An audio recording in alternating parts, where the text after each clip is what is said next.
Hello dear friend, how are you? Wondershare Filmora X এ কীভাবে video import করবেন? বন্ধুরা, স্ক্রিনে দেখতে পাচ্ছেন আমি ওয়ান্ডারশেয়ার ফিল্মোরা এক্স ওপেন করে রেখেছি। ভিডিও ইম্পোর্ট করার জন্য এখানে দেখতে পাচ্ছেন ইম্পোর্ট অপশন, এই আইকনে প্রেস করুন। এখানে প্রেস করার পরে এরকম অপশন আপনাদের সামনে শো আপ করবে। প্রথমেই দেখতে পাচ্ছেন ইম্পোর্ট মিডিয়া ফাইলস। আমি যদি এখানে প্রেস করি সেক্ষেত্রে আমার ডিভাইসে নিয়ে যাবে। এখন এখান থেকে আমি যে ভিডিওটি ইম্পোর্ট করতে চাচ্ছি সেই ভিডিও সিলেক্ট করতে হবে। ধরে নিলাম আমি এই ভিডিওটা ইম্পোর্ট করব, তাহলে এই ভিডিওর উপর প্রেস করুন। এরপর ওপেন অপশনে প্রেস করার সাথে সাথে ভিডিওটা আমার এই স্টোর বক্সের মধ্যে ইম্পোর্ট হয়ে যাবে। এটা হচ্ছে এক নাম্বার পদ্ধতি। এখন দ্বিতীয় পদ্ধতিটি দেখুন। দ্বিতীয় পদ্ধতি হচ্ছে এই যে উপরে দেখতে পাচ্ছেন ফাইল অপশন, এখানে প্রেস করুন। এখানে প্রেস করার পরে এই যে এখানে দেখতে পাচ্ছেন ইম্পোর্ট মিডিয়া, এই জায়গায় আসার পরে এই যে এখানে দেখতে পাচ্ছেন ইম্পোর্ট মিডিয়া ফাইল। আমি যদি ফাইলে প্রেস করি সেক্ষেত্রে পূর্বের মতো একটা ভিডিও আমি ইম্পোর্ট করতে পারবো। আর আপনি যদি একই ফোল্ডারে 5টা 7টা এরকম অনেকগুলো ভিডিও রেখে থাকেন, সবগুলো ভিডিও যদি একসাথে ইম্পোর্ট করতে চান সেক্ষেত্রে ইম্পোর্ট এর মিডিয়া ফোল্ডার এখানে প্রেস করতে হবে।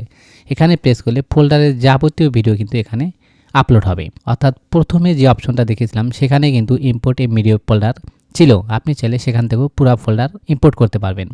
বন্ধুরা, তো আমি এখান থেকে এই ইম্পোর্ট মিডিয়া ফাইল এখানে প্রেস করলাম, অর্থাৎ একটা ভিডিও আমি ইম্পোর্ট করব। আমি ফোল্ডার চেঞ্জ করে নিচ্ছি। চেঞ্জ করার পরে আমি এই ভিডিওটা ইম্পোর্ট করব, তাহলে ভিডিওর উপর প্রেস করলাম। প্রেস করার পর ওপেনে প্রেস করি সেক্ষেত্রে দেখেন এই যে আমার ভিডিওটা এখানে চলে আসলো।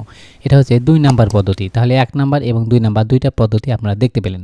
এখন আমি আর একটা পদ্ধতি দেখাবো, সেটা হচ্ছে 3 নাম্বার পদ্ধতি। সেটা করার জন্য আমি এটা মিনিমাইজ করে রাখলাম। রাখার পরে আপনি যে ফোল্ডার থেকে যে ভিডিওটা ইম্পোর্ট করতে চাচ্ছেন সেই ভিডিও সিলেক্ট করুন। ধরে নিলাম আমি এই ভিডিওটা ইম্পোর্ট করব, সেক্ষেত্রে এই ভিডিওর উপরে আমি প্রেস করলাম। প্রেস করার পর দেখতে পাচ্ছেন এখানে ব্লক হয়ে গেল। এখন এই ভিডিওর উপর লেফট বাটন চাপ দিয়ে ধরে টেনে এই যে দেখতে পাচ্ছেন নিচে ফিল্মোরা এখানে এনে ছেড়ে দিন। ছেড়ে দেওয়ার সাথে সাথে কিন্তু এটা এখানে ইম্পোর্ট হয়ে যাবে। দেখতে পাচ্ছেন এখানে প্রথম, দ্বিতীয়, তৃতীয় অর্থাৎ 3টা অপশনের মাধ্যমে আমি 3টা ভিডিও ইম্পোর্ট করেছি। তো বন্ধুরা, এখন যদি আমি ভিডিওটা এখানে এডিটিং করতে চাই সেক্ষেত্রে এই ভিডিওর উপর প্রেস করার পরে চাপ দিয়ে এখানে নিয়ে আসতে পারবেন। নিয়ে আসার পরে যে এখান থেকে আপনি সিলেক্ট করে দেবেন। এখানে প্রেস করার পরে কিন্তু আমার এখানে যে ড্যাশবোর্ডে চলে আসলো এডিটিং বোর্ডে। আমি যদি প্লে করি তাহলে দেখতে পাচ্ছেন আমার ভিডিওটা প্লে হয়েছে। আপনি যদি আর একটা ভিডিও এই এডিটিং বোর্ডে আনতে চান সেক্ষেত্রে এই যে এখানে প্লাস আইকন এখানে প্রেস করলেও হবে, অথবা এখানে চাপ দিয়ে পূর্বের মতো আনলেও হবে।